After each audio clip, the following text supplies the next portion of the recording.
May God bless you. I'm so glad that you are here this morning. In the year 2011, a movie came out with the title The Help. And I enjoyed that movie. And one of the quotes in that movie is this one: You is kind, you is smart, you is important. And that's something that I've repeated to my children, especially Noah, who a week from today will turn 5. Something that I've said to him many, many times. And I may have said it this way or in the way that is grammatically correct. You are kind. You are smart. You are important. But something that I enjoyed from that movie was that quote. And I've said it to Noah. You may think that's Franco because he looks so much alike, but that's actually Noah. We had quite a snow in Tennessee that time in 2021. Noah was not even a year old when we used to live there in Henderson near Free Hardeman University. And then I've said it to Franco as well. You is kind, you is smart, you is important. And some of us try to repair emotional issues that we've experienced during our lives. Sometimes we try to find someone or something that might help us to get emotionally healthier. And some of us try to do something that we probably needed as kids. We try to do that sometimes with others, such as our children. And sometimes that's unavoidable. It happens a lot. And one of those needs is to feel and know that we matter, that we are important. Everyone in here and everyone in the world has that need. Some people may need to not feel that important, but some people, many people around the world, really have this feeling. And it messes with the emotions and the self-esteem. There's something called the wheel of emotions. I'm not an expert on this. My wife, I think she's really good at this, and she can tell you all the layers. But many times we wonder what we're feeling and how it started. Maybe we have fear in our lives, and maybe the layer goes on to say that at some point in our lives we felt this way, or somebody made us feel inadequate or insignificant or worthless, inferior, and all those things go hand to hand. For instance, if you feel sad, and you may think, who or what made you feel ashamed or ignored or victimized or powerless or vulnerable or inferior or empty or abandoned, and all those feelings. And it's important for us to recognize that, because as Christians, sometimes we may come here to present ourselves to God, and we may feel that we may not matter. Sometimes we come here to God to worship Him, but sometimes we may feel in our hearts that we are not that important. And sometimes comparison, which is really bad in humanity and society, makes us feel that others are important to God, that we are not. And this damages the faith of many people. We may be in that crowd that is following Jesus, and we may wish that we were more adequate to follow Him. We may feel or want that we were more of something so that we can follow Him better. And here's the amazing good news that I have for you. The chosen in the crowd, those who are being blessed by Jesus, are not the usual VIPs. And if that's something that you can understand from Matthew 5, 6, and 7, we started this just 3 weeks ago. 2 weeks ago, actually. We started this Sermon on the Mount series. And it begins in Matthew chapter 5 all the way to 7, and we'll go with this all the way to June. And we have all those titles that you see on the screen, and you have those blessings that Jesus has, the Beatitudes. About 10 of them for the people who are following Him. The people who are following Him from the previous chapter in Matthew 4, those who are being healed by Him, those who were paralyzed and now are being healed by Him. And so the first thing that I want you to understand this morning is that Jesus chose those treated as unimportant in this world. Jesus chose those that the world said, these people are not important. See, in Matthew chapter 5, Jesus has all those followers in the crowd. Behind that crowd, you have the religious important.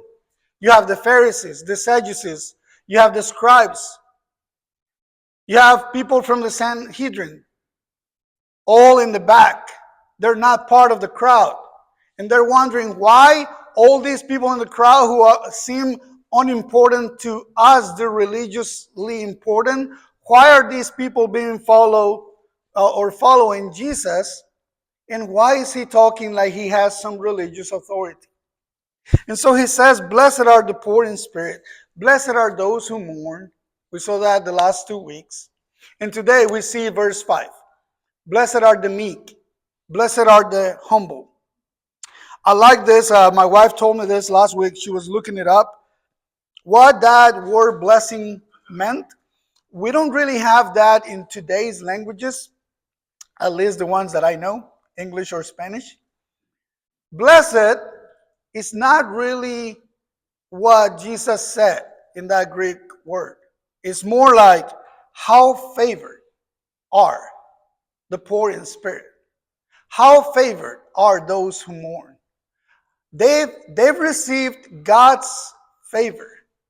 How favored are the meek? How favored are the humble? But see, in the world today, none of that qualifies as favored. And so Jesus is doing something totally different. The NIV, the New King James, the ASV, all of them say, blessed are the meek, for they will inherit the earth. The CSB, Christian Standard Bible, says, blessed are the humble, for they will inherit the earth. This week you've received, if you're in the group text messaging that Brother Jack sends, those Bible verses, you received a lot of verses that had to do with humbleness and being humble. There's a reason. He was sending that because of this version as well. And I like the Bible Project, this little group. They say, blessed are the unimportant, for they will inherit the earth. And basically, they actually changed the word blessed to say, how good is life for the unimportant, for they will inherit the earth. And that is so hard for us to grasp, because we think we are a blessed nation because we are important. But how can you have a good life if you're not really that important in the world? And so, for they will inherit the earth. So last week I explained to you that Jesus is quoting from Luke chapter 4. He's quoting actually from Isaiah 61. In Luke chapter 4, Jesus had read a scroll from Isaiah 61. These are the words that he says. He came to proclaim the good news to the poor, and that word in Greek, the ptokos. And then in Isaiah 61, verse 1 says the same thing. Verse 2, to comfort all who mourn. Verse 3, to provide for those who mourn. Therefore, blessed are those poor in spirit. Blessed are those who mourn. Jesus is quoting Isaiah 61, even in the Sermon of the Mount. And that's why he's saying all those words. So Jesus now chooses a word, the meek or the humble, to say, all of you who are here following me, I choose you. You've received God's favor. Jesus chose those treated as unimportant in this world, but not only that, he's talking to a crowd that will witness and experience him as becoming that himself. Jesus chose to be treated as unimportant in this world. He chose that. He says, blessed are the unimportant. He says in Matthew 11, come to me, all you who are weary and burdened, and I will give you rest. What he's really saying is, come to me, all of you who are feeling unimportant, because I am gentle and humble in heart. Basically, what he's saying is, because I don't have to behave as worldly important for me to say to you, come follow me. You're in the crowd that is following Jesus. and you think of yourself, what do I have to offer? And the best answer that you can have is nothing. Because it's what God has to offer me that matters. Jesus chose to become unimportant because he says you will find rest for your souls. He finishes this part of Matthew 11. People didn't understand that how me coming to him will solve all of my issues, all of my spiritual issues. He says, come, follow me. And so Paul in Philippians 2 explains, for us to have the same phroneo, that word in Greek, phroneo, which means have the same feeling, the same mindset, the same attitude as Jesus. What was that? Verse 6 explains, him, Jesus, being in the form of God, did not consider himself to be equal with God as something to take advantage of. Jesus didn't do that. Jesus didn't think of his importance as being the same as God for something for his own good, but rather for us. And that's why in verse 7, and I like this version, says, rather, he made himself nothing. He made himself unimportant in this world to world standards. Jesus made himself unimportant so that in verse 9, God exalted him. You sang that song, humble yourselves in the sight of the Lord, and he will lift you up. Jesus gives us the example. He humbled himself, became unimportant in this world, and God exalted him to the highest and gave him the name that is above every name, so that one day every knee should bow and every tongue will confess that Jesus is Lord. And that's what he's doing in the Sermon on the Mount in Matthew chapter 5. He's talking to a crowd that is following him, and they're becoming his kingdom. And therefore, he, Jesus, is becoming the king of all who are following him, all who become unimportant in this world. And so Jesus chose those treated as unimportant in this world. He also chose to be treated as unimportant in this world so that he can choose us to treat us as important in his kingdom. And that's the gospel right there. The gospel is that Jesus came to be treated as unimportant, and he died for us. He went to the cross. He was mistreated. Those people didn't give him the importance that he deserved. And now we have the blessing to be part of his kingdom. Something that we were not worth for. Blessed are the poor in spirit. Blessed are those who mourn. Blessed are the unimportant. Blessed are the meek. Blessed are the humble, for they will inherit the earth. And this is the promise from Jesus. They will inherit the earth. Favored are the unimportant, for they will inherit the earth. How good is life for the unimportant, because they will inherit the earth. And so Jesus was quoting a lot of Isaiah 61, the word patokos, the poor in the spirit, those who mourn. And also we get to verse 4 in Isaiah 61. And he says, those who are unimportant to the world, they will actually rebuild. They will restore. They will renew. And so the transformation in Isaiah 61 in verse 4 is now, they're not that unimportant. They're actually very important in verse 4. And in verse 4 is where we get our vision and slogan for this church. We rebuild, we restore, and we renew our community through a movement of the gospel. That comes from Isaiah 61, and it's in our logo. And we get to verse 7 in Isaiah 61. And it says, so they will inherit a double portion of their land. and eternal joy will be theirs. When you're reading Matthew 5:5 and you read Isaiah 61:7, you have to understand this makes a lot of sense. See, the people who are following Jesus in Matthew 5:5 and had no idea about Isaiah 61:7, okay, they're like, what do you mean we're going to inherit the land? But the people who knew the Bible, the Jewish people, the people who knew the Torah, and the people who knew Isaiah, hundreds of years, just a few hundreds of years before Jesus, people knew this verse and they've heard it. They will inherit a double portion in their land. And they're thinking, Moses already took our ancestors out of Egypt into the promised land. It took them 40 years. Moses didn't even get to walk into the promised land, but he saw it with his eyes.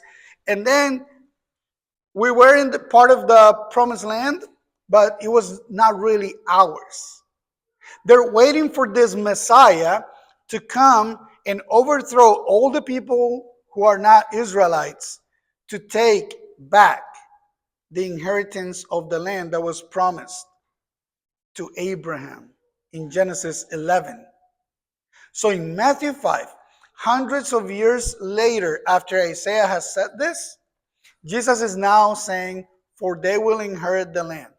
Those words are very important when they hear them, because they're thinking this land of Israel, the land that is ours, the land that has been promised to us. So this beatitude also echoes not only Isaiah 61, but also Psalms 37, verse 11, in which the humble are those who trust God and surrender to his authority, even when they cannot make sense of their circumstances.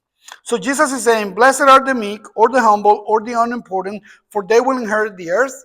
And people not only knew what Isaiah 61 said, but they also knew what Psalms 37:11 said.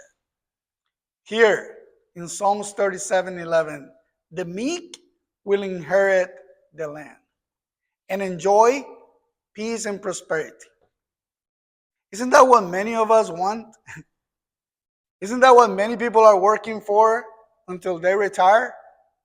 So that they can inherit some land and then just live with peace and tranquility, prosperity, have children and grandchildren that come visit us for Thanksgiving or Christmas or New Year's and the holidays. And isn't that like part of the American dream or the goal for many people?